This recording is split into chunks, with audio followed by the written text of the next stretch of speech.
welcome to ABA Inside Track, the podcast that's like reading in your car, but safer. I'm your host, Robert Perry Cruz, and with me as always are my fabulous co-hosts. Hello, Rob. It's Diana. And me, your lovable pal, Jackie. It is so fun to have everyone here virtually doing another great episode of the show. Well, we hope it's great. We haven't recorded it yet. So Who's to say? We should have recorded it, then done this. Then we know for a fact that this was or was not a great episode of the show. What show, you ask? Why, ABA Inside Track, the show in which we discuss behavior analysis and behavior analytic research. This week, just like the week before, and the week before that, and the week before that, we chose a topic in the field of, well, related to behavior analysis or directly from behavior analysis, ripped from the headlines of science journals. And then we look at some research articles related to whatever topic we happen to be speaking about. And this week, we're choosing one that we're all somewhat familiar with, but Diana, you have spent a lot of time looking into, and that is early indicators of autism spectrum disorders. Yes, I did, because this was part of my dissertation topic. So I had a lot to pick from, and I chose some that I really love to share with you guys. Oh, good. So all of us have worked for many, many years with individuals with autism, mostly with younger children, but also with older children as well. And we've all had some experience working with younger children. And certainly one of the real nice breakthroughs just in science in general in the past 10 years has just been the increasing advancement of our ability to look and analyze genomes. But one of the things that keeps coming up is no matter how many genes that we find that might be, there's the cause of autism, or that's where autism is coming from, it's that gene expression, there doesn't seem to be any sort of like key gene of like, if you turn off this gene right here, then autism will never be expressed. And that's really been one of the questions that sort of come into play as to, okay, it's not like you can just say because these genes are expressed this way, autism or not.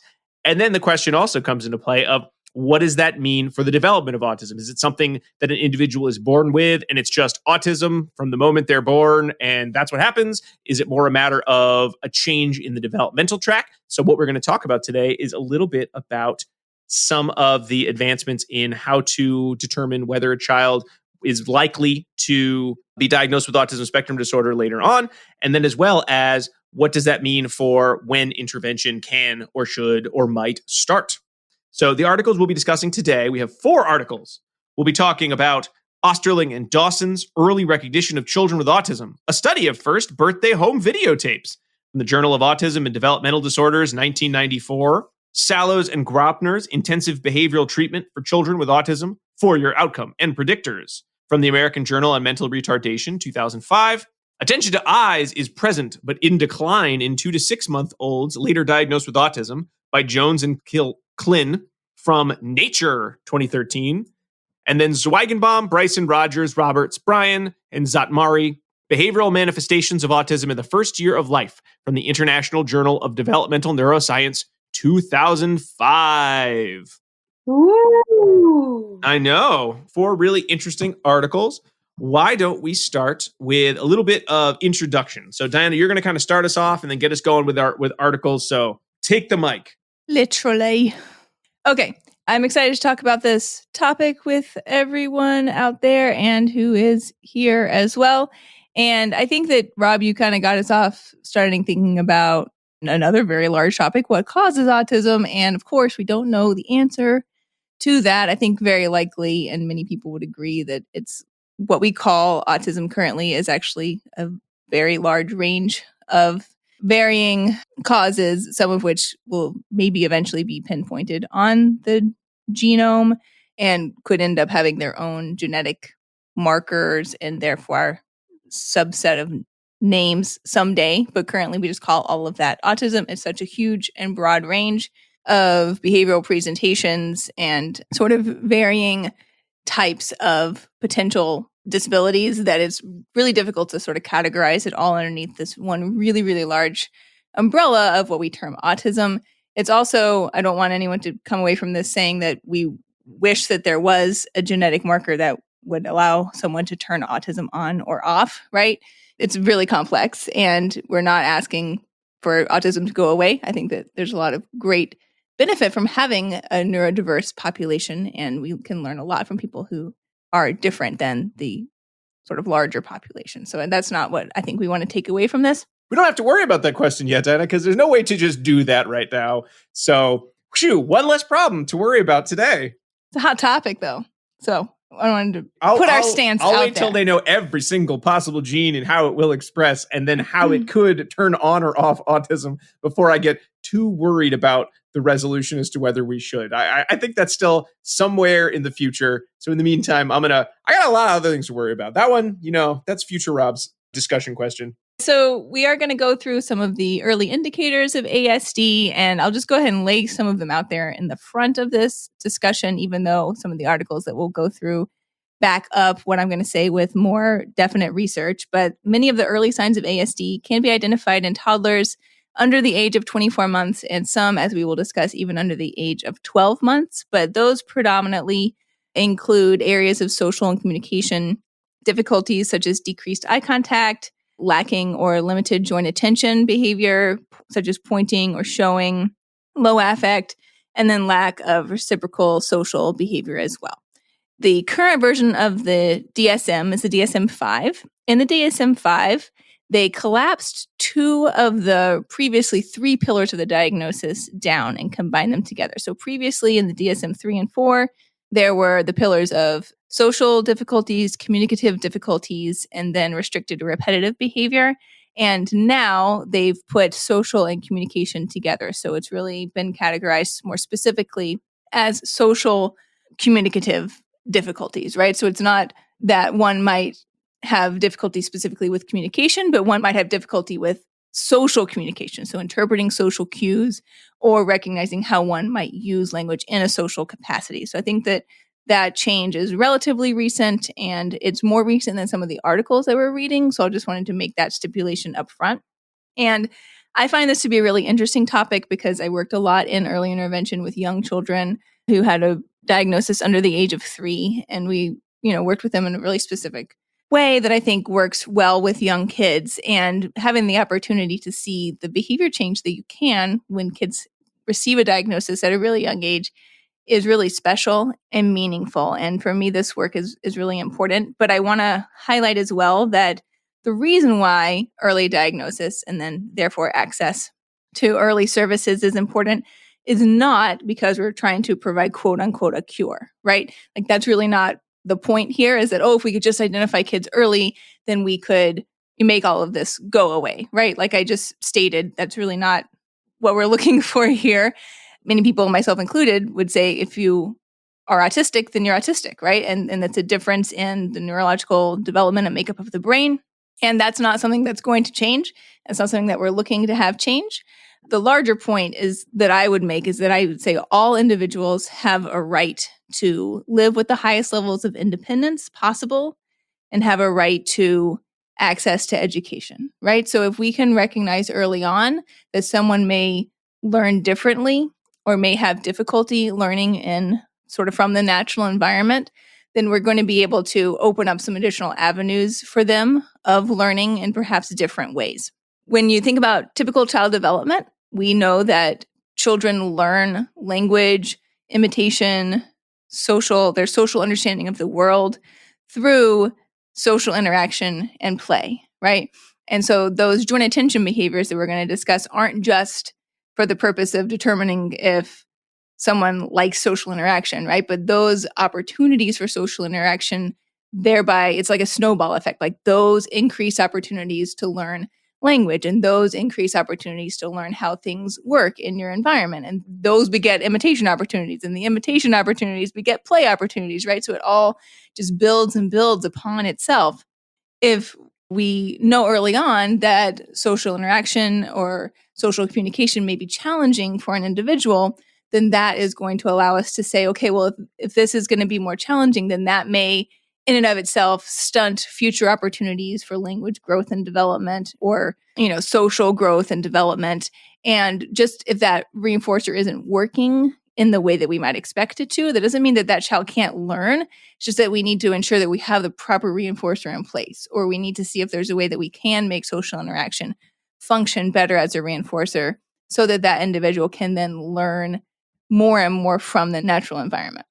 I always think about it in terms of, why would you teach a child who doesn't seem like they want to have social interactions how to say man for attention or to join in a play bid or follow a play bid? They don't seem like they like that. Maybe it's not worth teaching it to that person.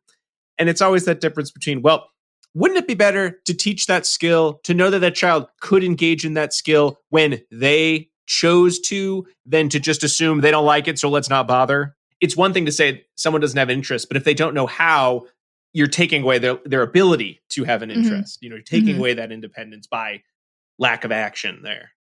I love what you said, Diana, too, about increasing independence. And we're not trying to cure autism. We're not trying to take away, those skills that people with autism feel are unique for them. We're just trying to enhance their overall level of functioning to their degree, to what they want, right? So, and to what's going to be meaningful for them and for their community. Yeah.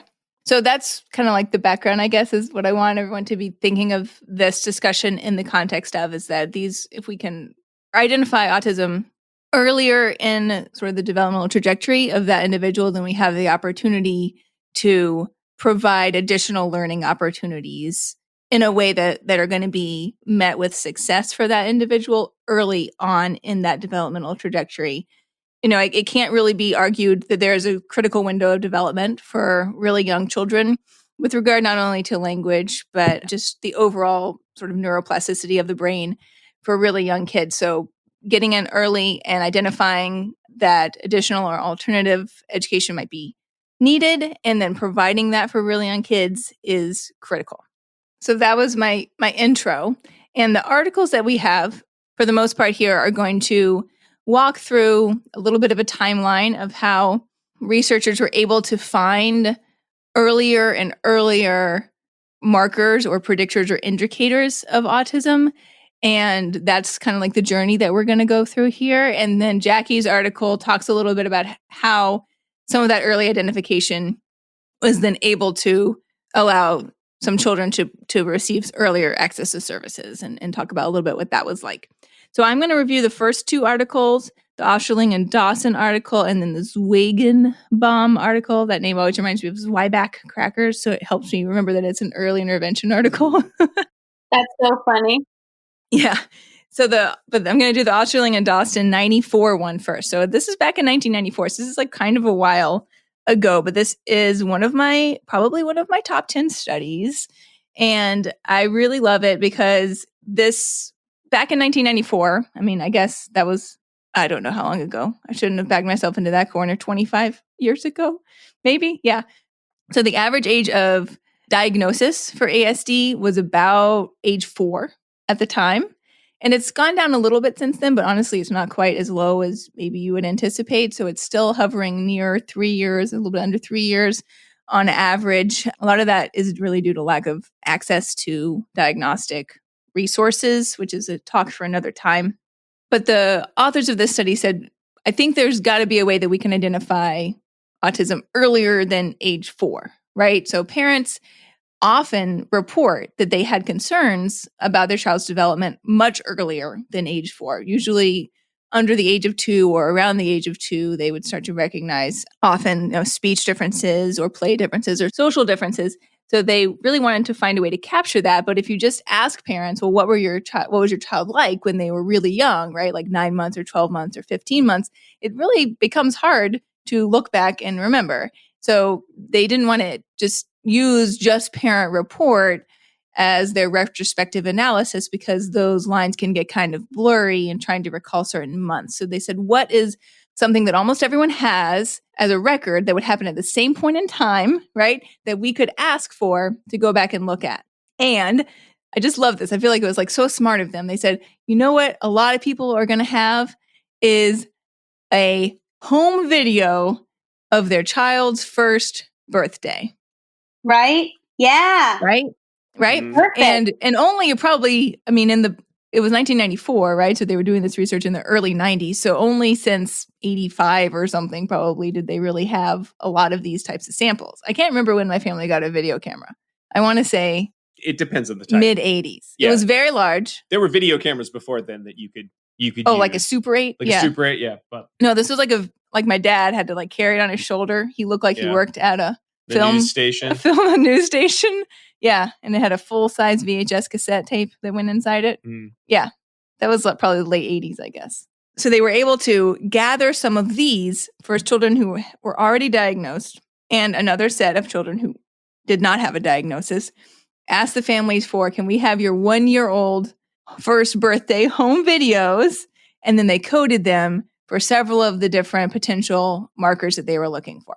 I just love it. I just think that was such a smart idea, right? So they were really trying to figure out, did they see differences at 1 year of age, right? Only 12 months. This was kind of like the question. Can we see something as early as 12 months? If so, what are the specific behaviors? They also wanted to know if the child was later diagnosed with a cognitive delay, did that make a difference in what they saw at age 1? And then they wanted to ask a question about late onset ASD, but they didn't really have enough data to really ask that one. So that's okay. So it was all this retrospective study where they had these birthday party videos. They had 22 quote unquote participants here, but they never interacted with the children. They just looked at the videotapes. They had 11 who were later diagnosed with an ASD and then 11 who were not. And in each of those groups, they had 10 boys and 1 girl. So that was kind of nice, right? So they balanced the group that didn't have ASD with the same gender, given that it's more common to see ASD in boys at about a 5-to-1 ratio. So all they did was watch these videotapes. They used an interval recording system, and they took data on several different things, which I'm going to tell you about now. They looked at social behavior, which included looking at someone's face, looking at a face while smiling, seeking contact with an adult, and imitation. They looked at affective behavior, and by this they really meant negative affect, so it was distress or tantrums. They looked at joint attention behavior, which included pointing, what they called vague pointing, which meant like basically reaching out for something, showing, and then alternating gaze.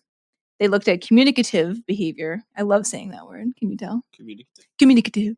Which included babbling, saying a word, what they called conventional gestures, and the example was like waving bye-bye and following directions.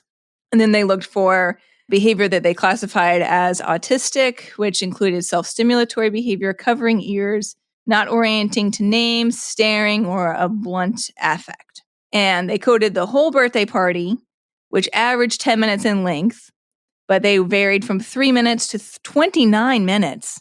Someone was like really gung-ho. Oh, man. At that birthday party. On their bulk. They got the 3-pack of VHS tapes. They're like, we got to get it all, honey. We got to get it all. How did they code when the kid like smashed his or her face into the cake? What was that coded as? Communicative I think behavior? a conventional gesture. Conventional gesture. Yes, okay. yes. I always wondered if they used photographs as well. For what? To look, to see if they didn't have video camera. I always wondered have you ever read anything or heard anything if they looked at like where the kid was looking in a photograph? I don't think so. I feel like you wouldn't have enough context there. Yeah, that's probably true. I always wondered that though, because it's so like the 90s with video cameras. I mean, I didn't have one. My family didn't have one, so I was wondering if they tried to do that first and it didn't work, but probably not. I always wondered too if you could do it with a baby book, but I don't know that there's going to be enough recorded in a baby book that would serve as a good marker. And the great thing about the videotape was that they didn't have to rely on the parent report. So they could just go through and actually observe it and record it themselves. Yeah, you're right. No, I would say a baby book. I feel like there'd be a big confound there because you're only picking when positive milestones occur. Like noticed lack of social engagement. Oh, at this point in the baby book, right. I'm going to get that sticker. You don't usually there. Put like first eye contact. No. And other things, when child, first steps, maybe babbling might be delayed, but a lot of the milestones that you get the stickers for in your like baby calendar kit is going to be, are going to be ones that most children meet regardless of whether they end up having a diagnosis later on, at least of autism spectrum. Yeah. And, I was thinking like first smile, but I think that's usually pretty closely correlated to whether it's the baby was born on time. Yeah. Right. So I don't know, actually. I don't know, but there are other studies that have looked at in real time infants that we'll talk about later. Okay. So for this one, they then also had an independent developmental pediatrician evaluate the tapes. And just from what they saw in the tapes, make their best guess as to whether the child would have this diagnosis or not.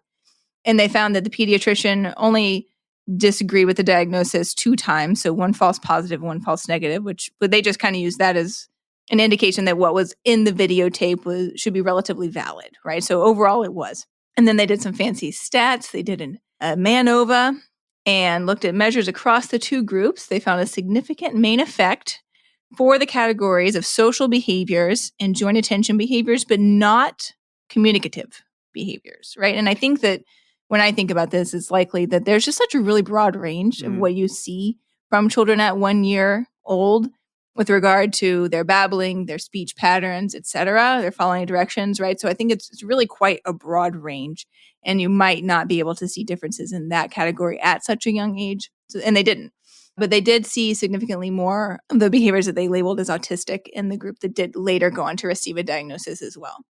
So they found that the most predictive behaviors were pointing, showing, looking at face, and then failing to orient to name. So those are pretty reliably, at least for this group, present at 12 months of age, that they were able to pretty readily identify who would go on to later receive a diagnosis based on that.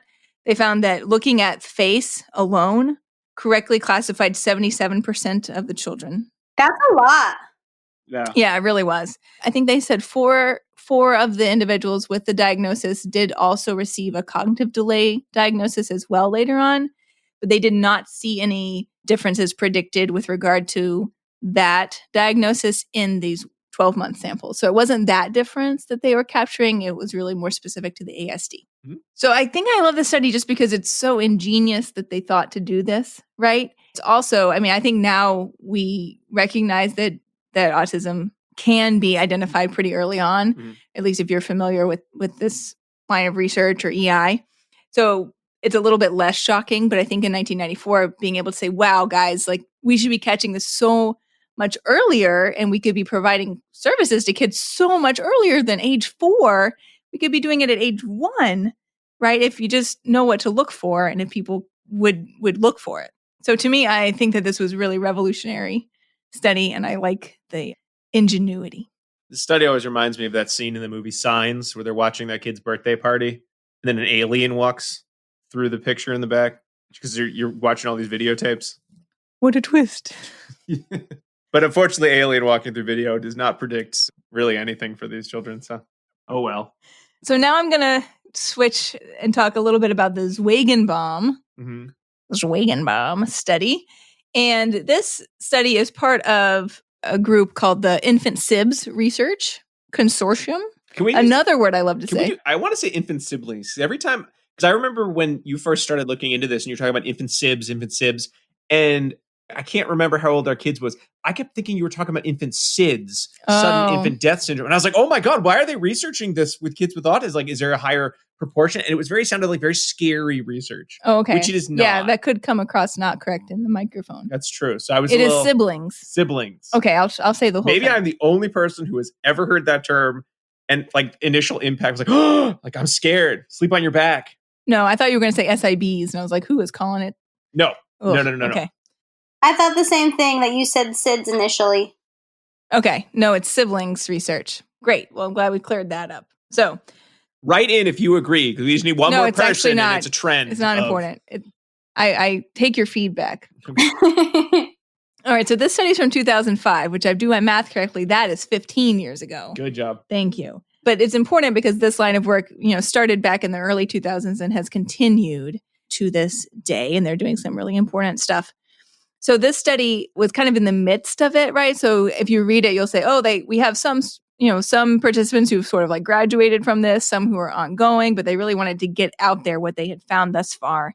So it was a really large infant sibling study. They had 150 infant siblings, meaning that each of those babies had an older sibling who was diagnosed with ASD. At the time of this study, they had 65 of those babies who had been followed for 24 months, and then the rest of them were like still in progress. So they were kind of watching and meeting with them every few months to see what was going on. Generally, they had been recruited at 6 months or younger, right? So they were really following them from an early age. And they also had a comparison group of 75 low-risk infants, meaning that no one in that infant's, I think they called it first degree and second degree family. Mm. So not their immediate family or any of their like cousins, basically. Yeah, they use that reference in a couple of the other articles too, like first, second, third degree. I couldn't remember if it was degree or order, but I think that's just from watching too much Star Wars. as their comparison group. Okay. I'm just imagining the Star Wars trilogy where they fight the third order. Is that not right? First order. No, the first order. The bad guys in the but then later on, like, who are they going to fight next to the second order? Third order.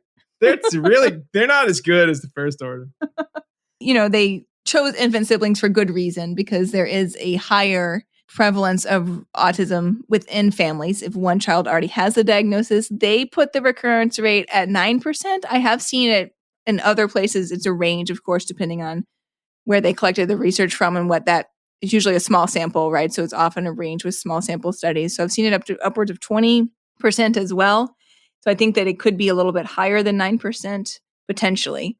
But they, periodically every 3 to 6 months had the siblings come in. They did a whole set of assessments with them, and they were looking to see, do we see any of these markers emerge? When do they emerge? And then does the sibling go on to get a diagnosis down the road, right? So it's more of the same type of work, but they had them from an even younger age, so before 12 months.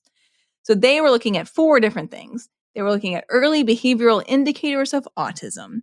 They chose to make their own assessment for this purpose. It's called the AOSI. You may have heard of it, the Autism Observation Scale for Infants, and that's predominantly published in Bryson and colleagues 2004. In this, the infants engage in semi-structured play. I love that because they try to make an infant do structured play. And they presented presses, which they call presses, which is the same language that the ADOS uses when they talk about diagnosis. So it provides a social opportunity type of thing, basically. And in this assessment, they looked at visual tracking, disengagement, which that's going to come up again, coordinated eye gaze and action, imitative, affective response, social communicative behavior, behavioral reactivity, and sensory motor development. So kind of all the things that you think might fit into social or communication for a young infant. So that was the AOSI. So they did that. Then they also did the second visual orienting task. And here, this requires special equipment. So not anyone can just go out and do this, but they put the baby in a room with a television screen, and they used some eye tracking software to look to see where the baby was looking.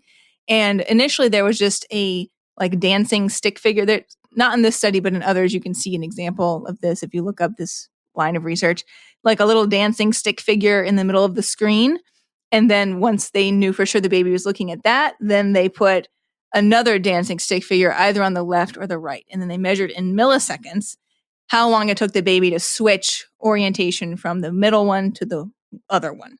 Okay. I know I'd explained that with such technological detail. So this has been talked about again. I think Rob's probably going to bring it up potentially in yours. And sometimes this is called sticky fixation, right? Or visual disattention or something along those lines. And if a baby has a hard time disengaging from something, that's pretty common in about a 2-month-old. All 2-month-olds have a hard time doing that. But around 3 to 4 months, you usually see being able to move from one thing to another with pretty quick response time. However, they do start to see the differentiation between the groups when you talk about this diagnosis around that age marker. So they are really interested in this as being a potential very, very early marker of the diagnosis. So they did that. Then they asked the parents to report on infant temperament, which is a very funny term, but it actually encompassed a lot of different behavioral markers, including the activity level of the baby, smiling or laughing occurrence, if the baby seemed fearful, distressed, its soothability, and duration of orienting to like a toy. And then they also did whatever was the developmentally appropriate level of the Mullins scale of early learning, and that included visual reception, receptive language, expressive language, and fine motor. So they did all that regularly. And then at 24 months, they had a clinician who was blind to the study complete a diagnostic assessment for each of the infant siblings, including the ADIR and the ADOS on there. And then keep in mind, this person wasn't giving a full diagnosis. It was really, that's like on the early end of that version of the ADOS. Now they have a toddler version that would have been better suited, but they wanted to see how would they kind of show up on here. So they had 7 of the infant siblings of that group of 65, keep in mind, that had reached this age at that point in time, that exceeded the autism threshold on the ADOS, and then they later went on to receive a diagnosis. And then 12 more exceeded the autism spectrum threshold, which is kind of like a preliminary maybe category. They've since changed the terms, I believe. So that was important, right? So they said, okay, well, now we know that this group is the group that we want to look or, sort of drill down more carefully and look to see were any of these markers important. So as far as the early behavioral indicators go, there was nothing reliable there at 6 months. But at 12 months, yes, they did see basically the same markers that we've already been discussing, differences in eye contact, visual tracking, that disengagement of visual attention, orienting to name, imitation, social smiling, reactivity, social interest, sensory-oriented behavior. They saw differences in each of those areas. And again, their cool test with the stick figure, the disengagement of visual attention, not significantly different at 6 months, but it was at 12. Those groups, the group that got the diagnosis, were slower to disengage. Infant temperament, again, keep in mind, this was just a survey for parents, right? So that they didn't observe this or report on it themselves. The parents reported at 6 months sort of lower levels of activity, but then at 12 months, they reported more distress reactions and longer durations of orienting to objects. And then finally, for the Mullen, they saw lower expressive language scores and lower receptive language and fewer gestures at 12 months. 6 months, there's not that much language to really take a look at, right? So all in all, they found at 6 months, it's really hard to make a clear prediction, right? But at 12 months, you definitely can. And what happens in between 6 months and 12 months in the sort of typical developmental trajectory is you see joint attention responding start to come online, right? So the really earliest shows, points, and then gaze shifting is usually around 8 to 9 months. And that's the piece that's very often delayed or missing for children who go on to get a diagnosis later. So I think that their findings fit pretty closely in line with that, which is why it's very often an early target in intervention. All right. Well, that's a lot, Diana. But we've got even more. Why don't we take a little break? When we come back, we'll continue on into the future to see what other technological video sampling can tell us about early indicators of ASD, as well as answer a question that I personally have had for many, many years. So don't go away. We'll be right back.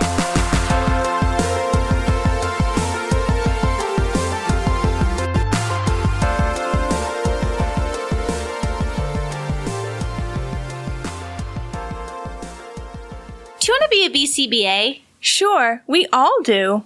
Now you can come to Regis College in Weston, Mass. to get your graduate degree. Choose from any one of these courses. Masters of Science in Applied Behavior Analysis. Masters of Science in Special Education. Dual degree in Special Ed and ABA. Or be eligible for your postmaster's certificate. You can complete your degree and be ready to sit for the exam in 2 years.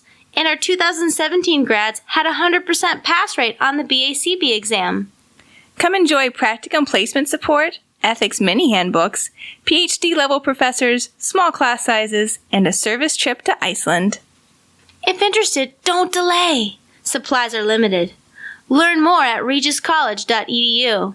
Again, that's www.regiscollege.edu, regiscollege.edu. One more time, www.regiscollege.edu. See you there!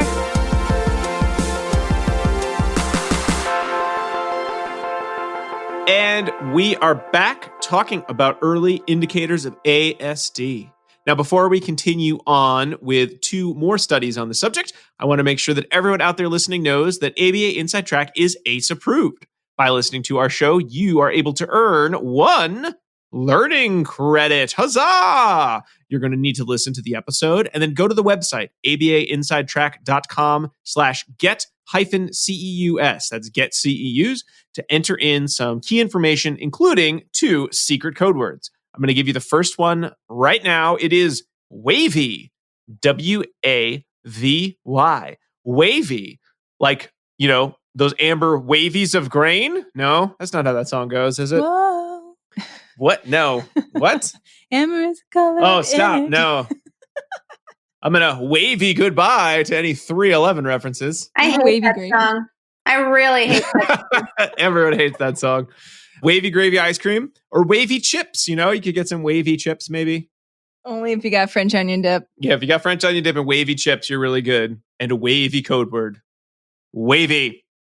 All right. So now we're going to jump ahead to 2013 to talk about more video sampling. But this one's even more high tech than any other study you've seen before. It makes it sound like you're about to DJ.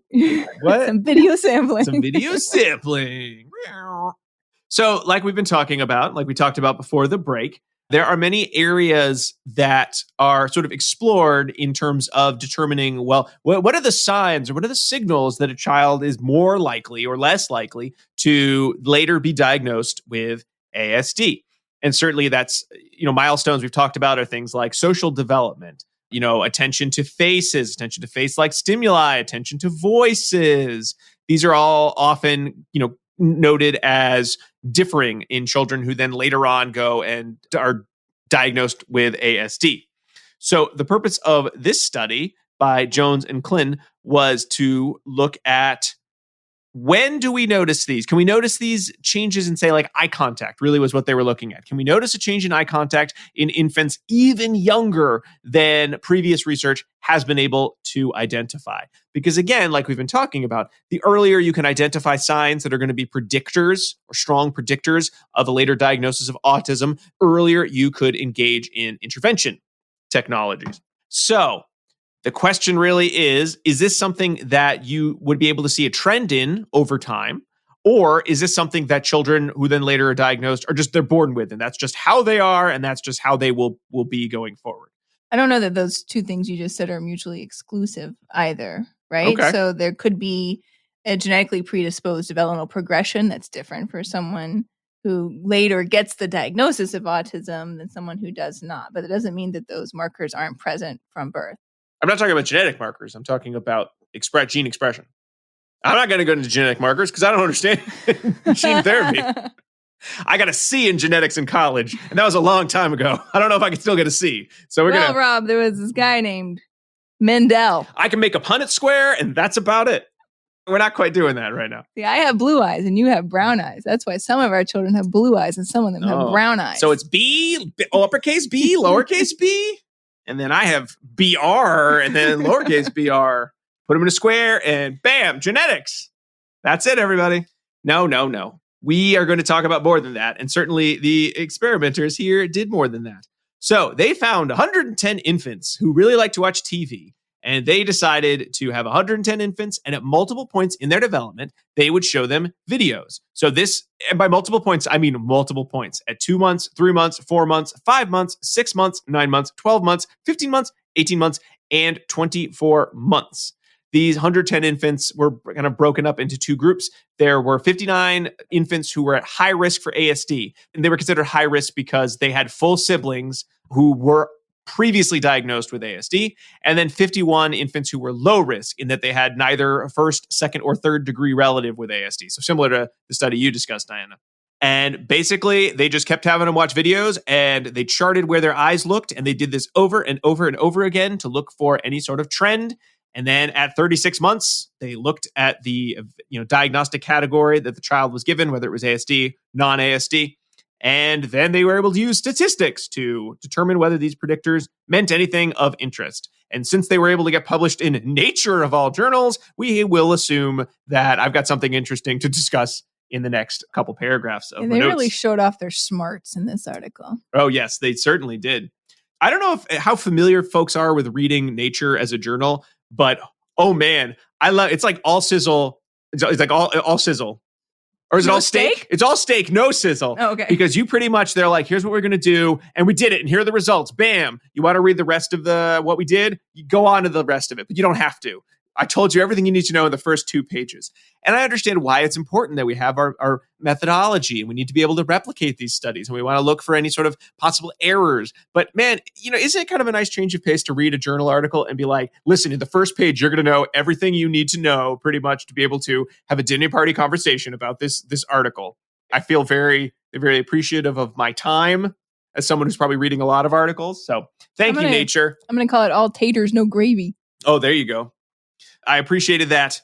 But for the interest of our listeners who are probably more used to reading something like Java, where they do go into the methodology, I'm actually going to flip-flop some of the content of the journal so that we go into a little bit more of the methodology first and then get to the results. So basically what would happen is they would bring infants into a room with their primary caregiver, and they'd put them into a little bassinet or a car seat, depending on the age of, when they were doing this. And there'd be a little video on of, baby Mozart, remember that? Or Elmo would be on. They'd kind of dim the lights and they just sort of like leave the infant there. Everyone, the caregiver never left, but just sort of out of sight. And they'd let the infant watch TV. And when they, quote, were comfortably watching the video, they do a little eye calibration test. So it's kind of similar to your Stickman test where they have these spinning flashing lights or cartoon animations. They do this in between all the videos they'd show. They'd show a few videos at every time the child came into the center, came into the lab, and that would recalibrate. So this way they could say, hey, when the child's eyes are looking at these points of a picture or a video,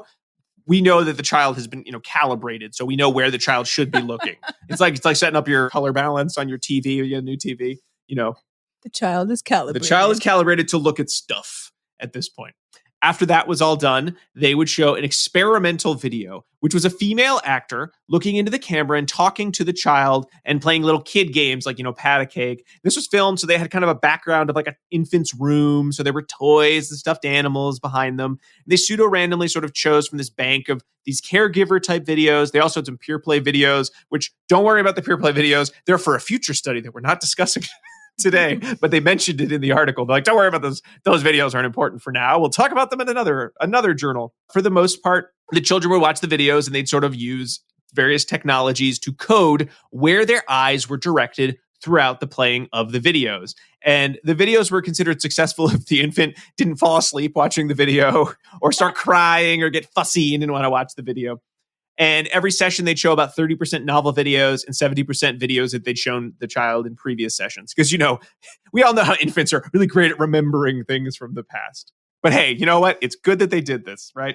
And then basically, they just used special software to look at the eye movement of the child. So as the video is playing, and they have this lady looking at the screen and playing pat a cake, or where are you? I can't see you. Like pat a cake, pat a cake. They would be able to scan where the child looked throughout the video. So here's a tangent. I mentioned before the break that this answered a really important question I've had for many, many years. And of course, if you've listened to the show long enough or know me, you know that by important question, I mean something that is really only important to me and me alone and not relevant to science or of any means.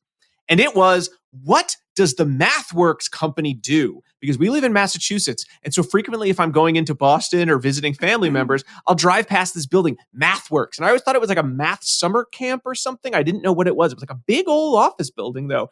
And what do? Well, they create the software that can be used to do eye tracking coding. And I was just so excited when I finally saw that. I said, aha, one of my life mysteries has been solved. Thank you, nature. Totally not relevant to the study. But hey, if you ever wanted to know what the MathWorks company does, they make software that allows you to code where infants are looking, or I guess where anyone is looking in a video. So now I know. Probably among other things. They also might have a math summer camp. We don't know, but we do know that they created this software. It does sound so fun. Like, it sounds like it would be like a math factory inside. Maybe it's boring. They just code things. But in any case, irrelevant tangent. Let's get back to what they were coding, which was, where were the infant's eyes fixated on? And what they looked at were 4 regions of interest. So they look at different frames of the video. The software would code where's the child's eyes looking at any given moment. And they would usually code that into, they would be looking at the eyes, they'd be looking at the mouth, they'd be looking at the body. And that included like neck, shoulders, kind of the areas around the eyes and mouth. So like kind of like where the hair contour was, or the objects. So the inanimate stimuli that were surrounding the lady in the video. They also then looked not just at where they were looking, but also how long were they looking at each region of interest. Then after, the experiment was over at 36 months, they compared their results to the eventual diagnostic categorization of the infant.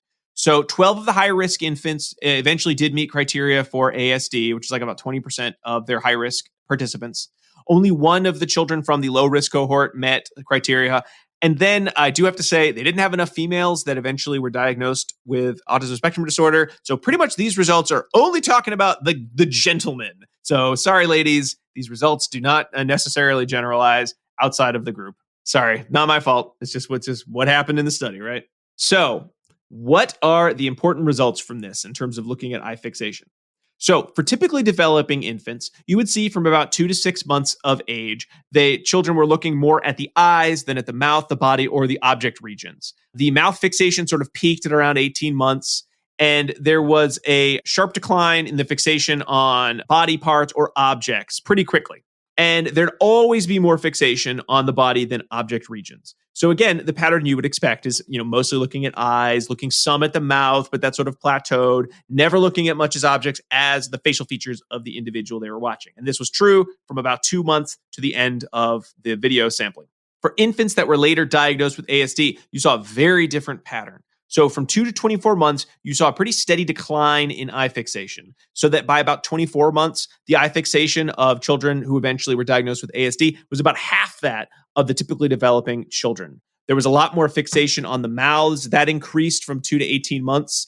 There was also a decline in the fixation on bodies. But again, that decline didn't occur at the same rate as the typically developing children. It was about half the rate.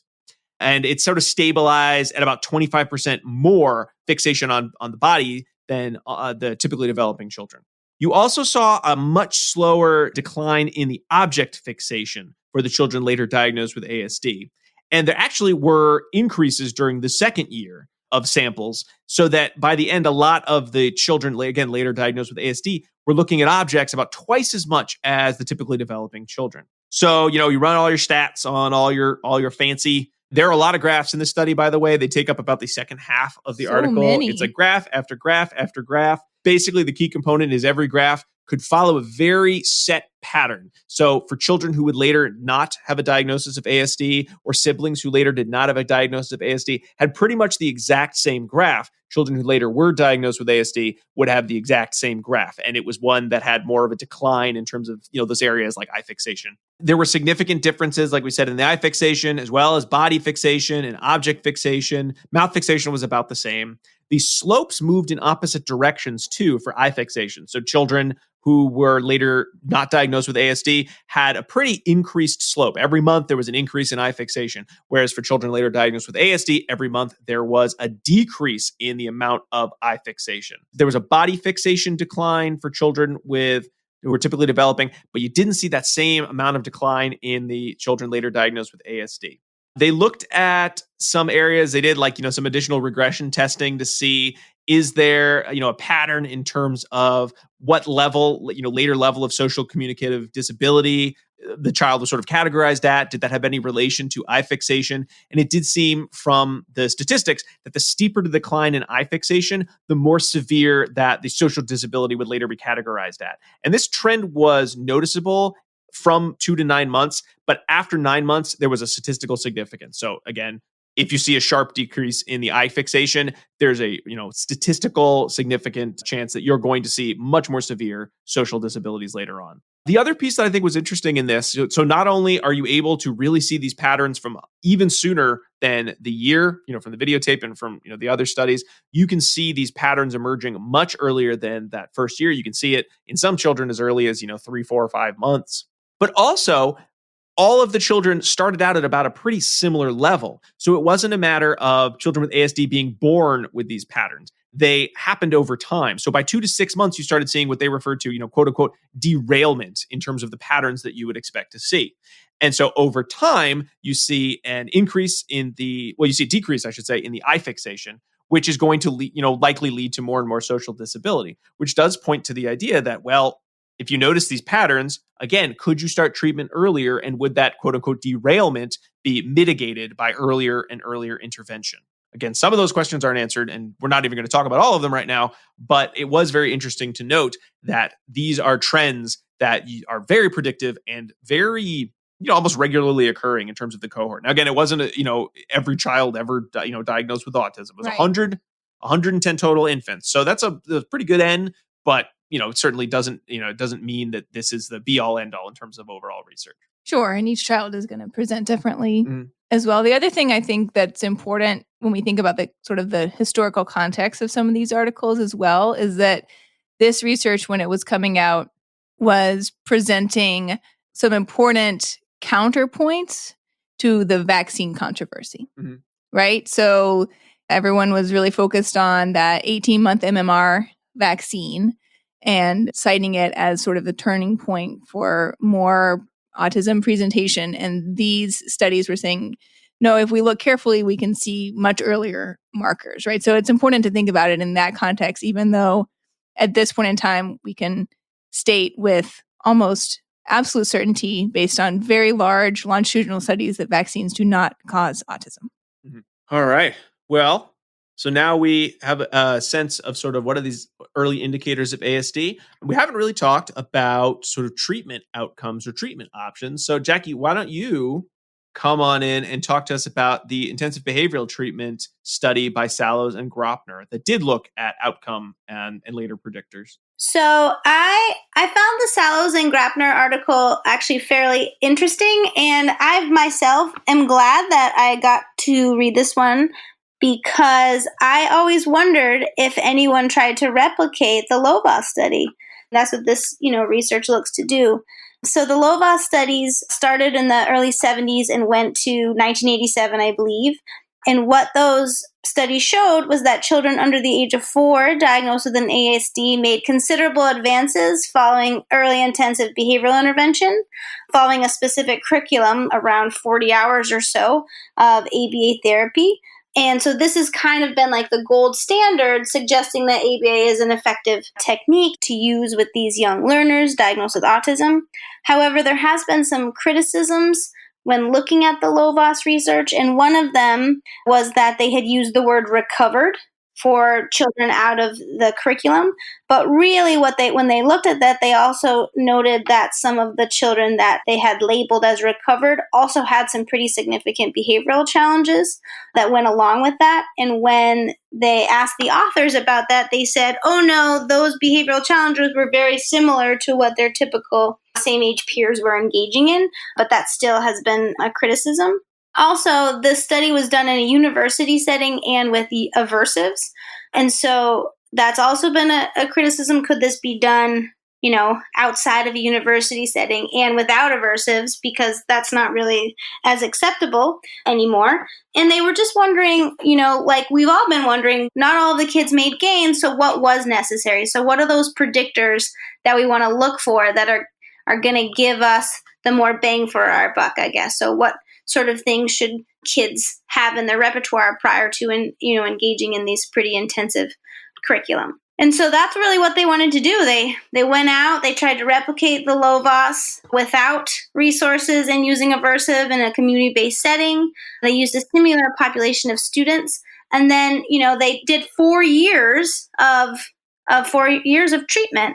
And they looked at pre-treatment variables as well as post-treatment variables to kind of isolate those variables that might be those predictors that might help us understand, when is this curriculum going to be most effective and when might not we see as greater gains starting out. So they recruited participants through an EI program. So the intake must have been 24 to 42 months and contain no underlying neurological disorders. So if you had some unstable MRIs, then you might not be able to participate in the study. They had to have a diagnosis of autism and meet criteria of the autism spectrum disorder according to DSM. Parents signed informed consent to being placed in the study at whole, but it's important to mention that in this study there was a parent-directive treatment and a clinic-directive treatment to see if this type of curriculum would be effective outside of a clinic. So that whole discussion right there was dismissed because when we look at the total number of hours that therapy was being delivered, what you saw is it was fairly similar across the parent directive and the clinic directive. When they looked at their statistics, they kind of grouped everyone together. So they had 13 children enroll in 96, 11 in 97, and 14 in 1998-99. So they had 23 students that completed 4 years of treatment that they looked at, and one girl dropped out because she changed foster families, and the other foster family couldn't engage in the parent-directive treatment. So similar to Lovaas, the children were matched on pre-treatment IQ and randomly assigned to each group. All the children received the same curriculum, And all parents in all groups were encouraged to attend weekly team meetings and use what they learned throughout the day. The clinic-based group received around 37 to 39 hours a week, and the parent-directed group received around 31 to 32 hours a week of ABA services, and they all received in-home consultation. They received weekly meetings. So that part was pretty good. So what they looked at for pre-treatment measures, they looked at pre-treatment IQ. They looked at a test for nonverbal intelligence. They looked at a language scale. They assessed all of the domains of the Vineland Adaptive Behavior Scale, looking at daily living, receptive language, expressive language. They used parent interviews and direct observation. And these tests were administered annually for 4 years. That seems like a lot of testing, doesn't it? Yeah. Mm-hmm. Mm. Yeah. And so after 4 years of treatment planning, the parents and teachers completed the child behavior checklist and the Vineland around 7 years. They also conducted the early learning measure to see how fast children acquired new skills. So that was administered every 3 weeks for 3 months and then every 6 months. And so they looked at the rate of acquisition of 40 items. So it was 10 verbal imitation items, 10 nonverbal imitation items following verbal directions and expressive object labeling. And they looked to see when they received 90% accuracy on that test to see how long that took. And so those are kind of the markers that they used to assess the success of the treatment. And so the curriculum was the same as the LOVAs, except they didn't use aversives. They incorporated what they said, new positive techniques such as prompting, using motivation, right? We do all this now. They taught a wide variety of skills, receptive language, expressive language, and then as children got older, more complex social interactions and academic skills were taught. And so what they found across the 4 years is that there really was no difference in the groups at pre-treatment or post-treatment, like I said before. And so they grouped them all together. There wasn't really a whole lot of difference in the amount of hours and support that the parents and the children were receiving. So that didn't seem to make much of a difference. But what was fairly fascinating is that from pre-treatment to post-treatment for after those 4 years, IQ increased by an average of 25 points for the group, which is fairly significant. I'm not exactly sure how much IQ increases in the typically developing population over those 4 years, but that does seem fairly high, doesn't it? Right. Well, 15 points is a standard deviation. Oh, there you go. So it's more than that. And 2 standard deviations is where you start, being categorized in groups that would receive additional services when you enter school. So if you have a 25-point increase, there's a good chance that you now are in the sort of acceptable is not the right term, but you're within a standard deviation of sort of what would be expected to be average. So what would not be considered to be as maybe impaired in your qualifying learning for special education services. But we should also note the difference between scoring well on an IQ test and displaying autism symptomatology that may be challenging in other ways, because they're really two separate spectrums. Right. And so what they found actually was that 11 of the 23 children received an IQ of 85 or higher after treatment. So that's about 48% of the kids. And what they found is that if you had a higher IQ to start, you were more likely to reach that normative IQ after 4 years. However, one kid with a lower IQ did reach that 85 or higher. So it was one out of what they call the moderate learners. So they saw kind of a branch out when they looked at IQ and they looked at what skills were in children repertoire. So they saw rapid learners and moderate learners. So the rapid learners acquired skills very quickly, and 7 of the 11 children that received an IQ of 85 were considered rapid learners, and they were doing well in their first and second grade classroom, accessing the typical, academic curriculum, as well as not displaying significant behavioral challenges. So I think that's something that's they were looking for and that they were surprised that they found. All but 2 of the participants in this study acquired speech, and 8 out of the 11 students scored in the non-autistic range across all levels. So they only had 1 rapid learner who scored high on all of the tests post-treatment than pre-treatment. And so one thing I think that we learned about this study is that imitation was correlated highly with better outcomes overall. So that's one of the predictors that we should look at. If an imitative repertoire is not present, then that's something that we should really start teaching really early. And they also found that language, daily living skills, and socializations also predict better outcomes across socialization and academic skills. I think those categories are categories that are really targeted in EI for early learners to help enhance those outcomes. And something that I was surprised about is that the high levels of treatment hours did actually not help students with lower IQ as much as they had predicted. They said that they still acquired skills after the 4 years, but not as many as they had assumed, given the high number of hours that they were working on each skill. And that really may be an intersection of where we see, cognitive difficulties with ASD, which really going to have different impacts on developmental trajectory. Mm-hmm.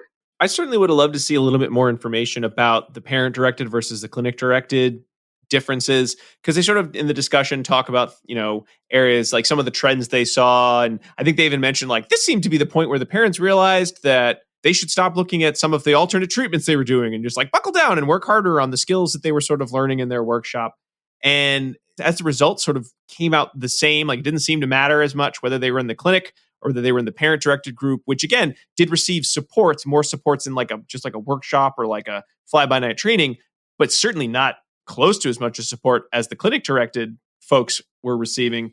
I'm just sort of kind of curious as to what were the key differences there. I mean, they make some general statements about what they assume or what they expect or kind of some of the patterns they saw, but it wasn't like a consistent plan that they saw parents following, whether it was just a matter of, they kind of came to the conclusion well, it seemed like the parents just figured, well, I guess I got to do this. And they knew how to do it enough. So they just took on the role. But that just sort of sounds like the equivalent of well, if we have enough gumption and stick-to-itiveness, we can accomplish anything. Yeah, one thing to note though, Rob, is they actually did have a pretty significant amount of support in the home. So they had 6 hours per week of in-home supervision, which is kind of a lot if you're thinking about typical ABA programming. And they had consultation with the senior researcher once every 1 or 2 months, which is still 6 hours per month of supervision. So it was 3 hours every other week, which is still kind of a lot. Yeah, they mentioned it's a lot more than you would just get if you were, that this was a separate category than say, I think they mentioned is a parent workshop or a parent managed care, so it was definitely more than that. But it was, I was just sort of struck by how much less it was than the kids in the clinic, given how similar the overall results ended up looking. And it's a group average too, right? So, I mean, those were statistically significant, but I wonder if we looked at the individual differences between kids, if we might see some vastly different results, right? Because we're just looking at groups. Was there anything else for the Sallows and Gropner article you wanted to discuss, Jackie? Or yeah, we got it. Here we go to dissemination station. There we go. Here we are, dissemination station. We kind of were already there, but we didn't realize it at the time. So one of the areas that we'll talk a little bit about now, but probably not get too much into is sort of the overall take home in terms of what does this mean for intervention. But I think one of the patterns that we often see is it's always surprising to talk about how much research has advanced our ability to identify these predictors and to note these indicators so much sooner than we had been able to. But like you were saying, Diana, the overall, time for diagnosis hasn't changed that much since the original 94 look at the first birthday parties. And why would we bother having these indicators unless we were using that information to come up with earlier intervention?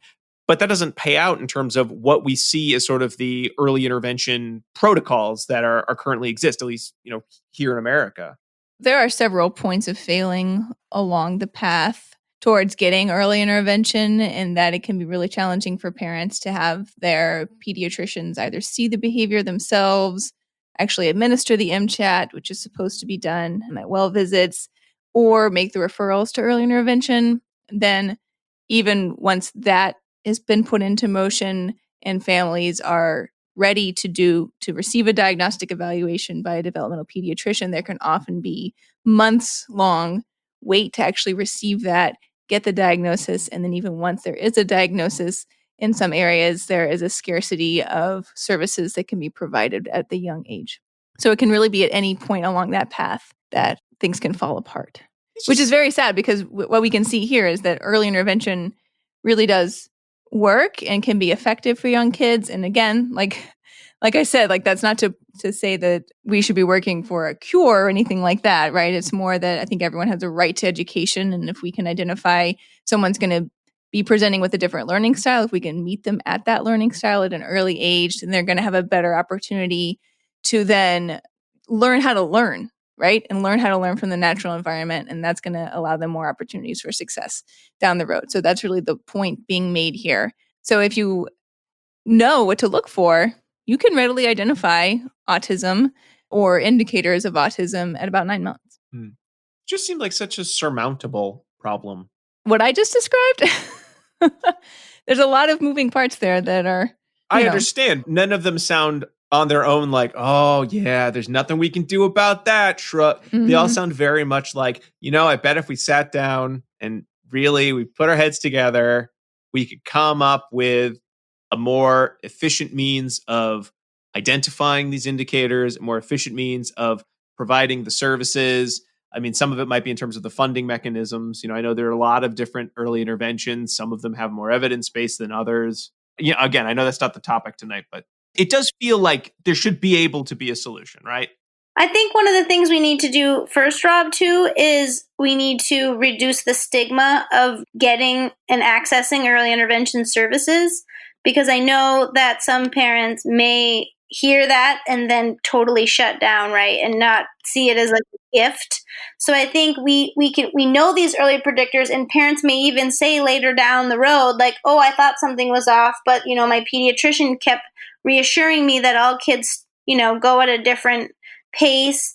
That I think if we can reduce the stigma of accessing EI, and saying like, oh, this is actually a really good thing for you to get, I think that's going to help us more than, a lot of things, because then at least people will, have more eyes on them, right? Because sometimes you don't see a kid until they enter preschool, and that's already too late.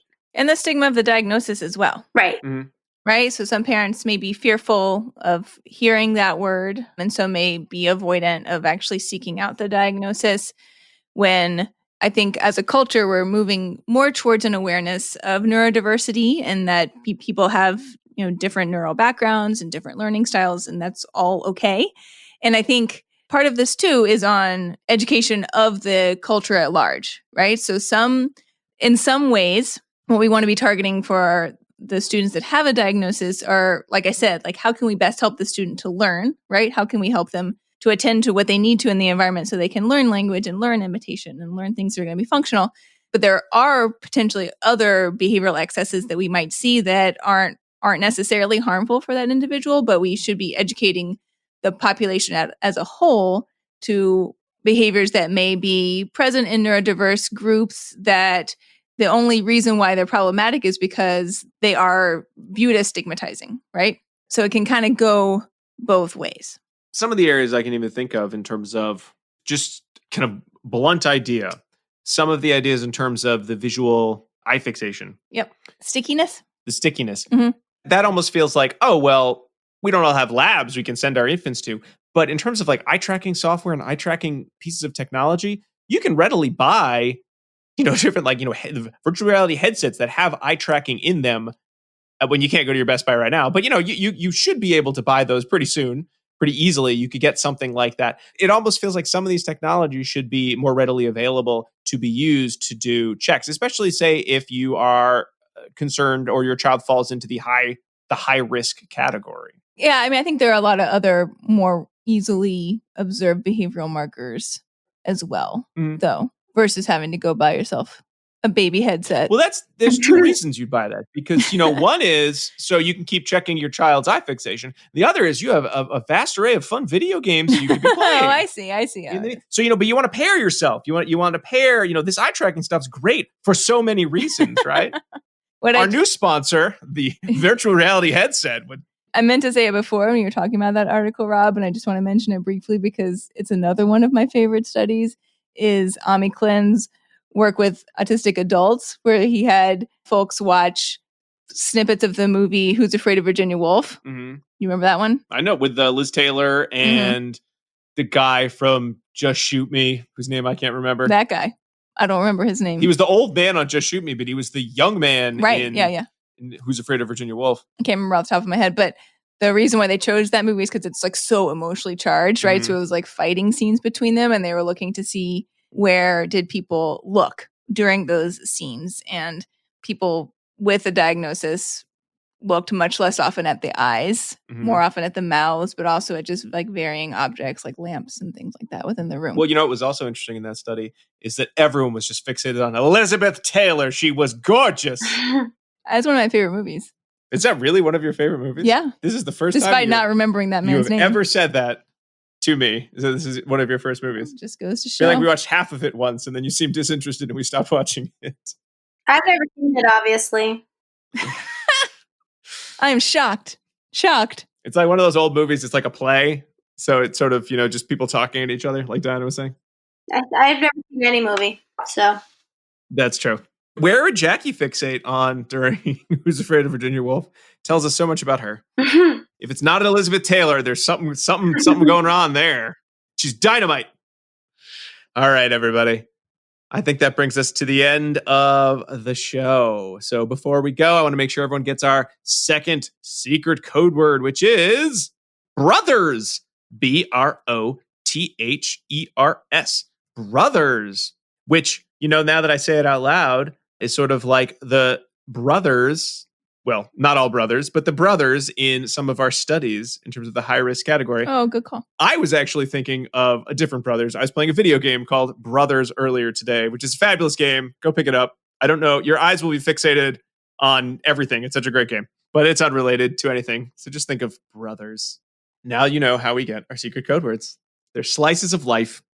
You just know where to look. All right. Well, that's the end of our show on Early Indicators of ASD. We hope you enjoyed it. If you did, we would love it if you left us a review on Apple Podcasts or Spotify, Stitcher, wherever you're getting this podcast.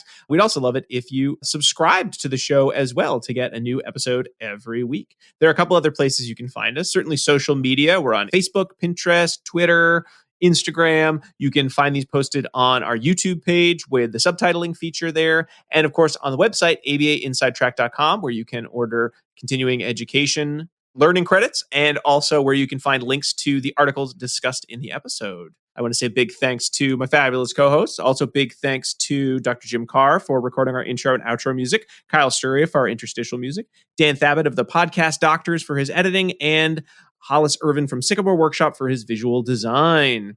I think I got everything there. Well, that means the show is over. Oh, we'll be back next week, though, with another full-length episode. But until then, keep responding. Bye. Bye, bye, bye, bye.